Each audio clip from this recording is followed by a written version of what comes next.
नमस्कार दोस्तों, psycho spirit पर मैं ब्रजेंद्र चौधरी। लास्ट वीडियो में हमने जो कहानी सुनी थी उसको बहुत सारे लोगों ने अपने साथ जोड़कर देखा था, लेकिन मैं सबको यही बताना चाहता हूँ कि उस कहानी में जो पात्र थे उनका जीवित और मृत व्यक्तियों के साथ सीधा सीधा कोई भी संबंध नहीं है। वो एक कहानी मात्र थी और एक ऐसे टॉपिक पर वो कहानी थी जो प्रत्येक व्यक्ति के आसपास इस तरीके के व्यक्तित्व के लोग अमूमन पाए जाते हैं। दोस्तों, उस कहानी को यदि हम आगे बढ़ाते हैं तो आगे जो हमने कहानी में देखा था कि किस तरीके से डार्क पर्सनैलिटीज में एके ने आरके का ब्रेन वॉश करके और अपने अनुसार कार्य करा रहे थे। कुछ समय बाद एके ने आरके से उसके सारे दोस्तों को दूर कर दिया और अब एक नया खेल शुरू होता है। इस खेल में जो एक नई चीज आती है, एके और आरके दोनों ने शादी कर ली थी। देखो, यहां एक पुरुष है और एक स्त्री है। आरके स्त्री है और एके पुरुष है। दोनों की शादी के बाद जो घटनाएं घटित हुई, आज हम उसके बारे में थोड़ी चर्चाएं करेंगे। देखो, एके के बारे में लास्ट बार हमने जो देखा, जब उसने सारे दोस्त कट गए तो आरके पूर्णतः एके पर डिपेंड होने लग गया। उसके ना किसी से ज्यादा बातें होती, ना किसी से इतना संपर्क रहता और वो अपनी मन की बात भी किसी को कह नहीं सकता था। इधर एके के अत्याचार दिन पर दिन बढ़ते जा रहे थे। एके में दो अवगुण और थे, एक ड्रिंक बहुत अधिक करते थे और एक स्मोकिंग बहुत करते थे।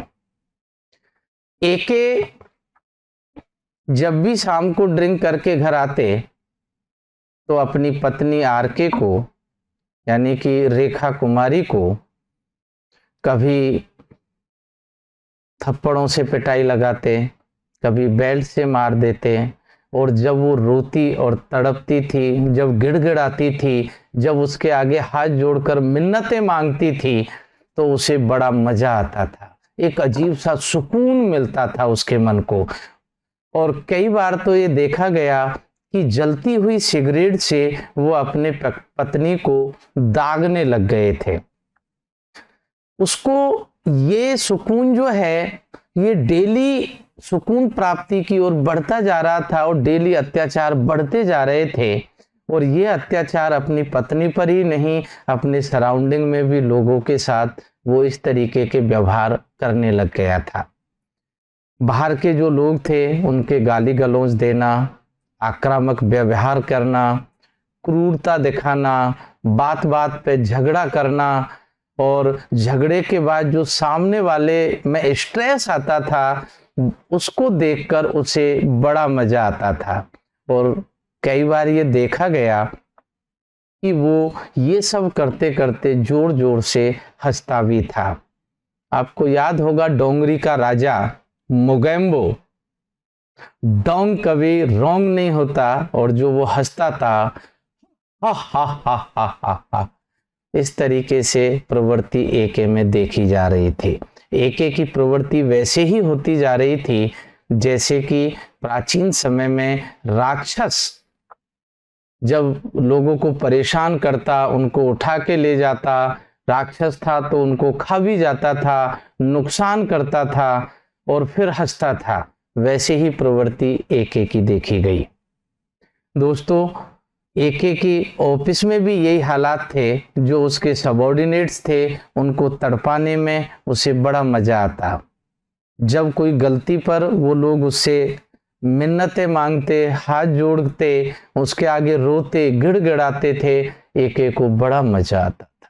यानी कि एके का जो व्यवहार था वो आक्रामक और क्रूर व्यवहार था। आगे क्या होगा, एके और आरके की शादी के बाद इनके जो बच्चा होगा वो किस टाइप की पर्सनैलिटी उसमें निकल के आएगी, इसकी चर्चा तो हम अगले वीडियो में करेंगे। लेकिन दोस्तों यहाँ हम जो चर्चा कर रहे हैं एके के व्यक्तित्व के बारे में, तो एके की जो पर्सनैलिटी है वो सैडिस्टिक है। सैडिस्टिक आप इसमें देख सकते हैं कि किस प्रकार एक व्यक्ति दूसरे व्यक्ति के दांतों में कुछ डाल के खींच रहा है, इधर दर्द हो रहा है और ये हंस रहा है। सेम पर्सनैलिटी एके की थी। इस पर्सनैलिटी को मनोविज्ञान की भाषा में सैडिस्टिक पर्सनैलिटी कहते हैं और ये एक डिजीज है, मनोविकार है।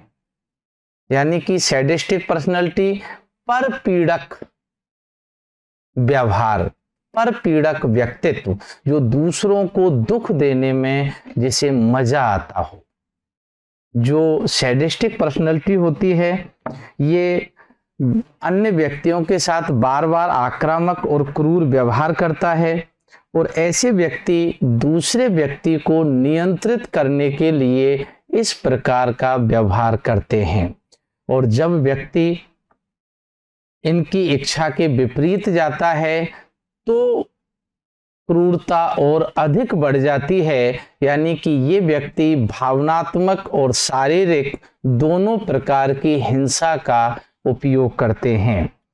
दोस्तों परपीड़क व्यक्ति या सैडिस्टिक व्यक्ति में जो ये विकार उत्पन्न होता है ये बचपन की कुछ एक्टिविटीज के कारण होता है। यानी कि जहां उसका पालन पोषण हुआ है, जिस समाज संस्कृति में उसके साथ जो घटनाएं घटित हुई हैं, और अमूमन इसका प्रदर्शन जो शुरू होता है वो किशोर अवस्था में आकर शुरू होता है।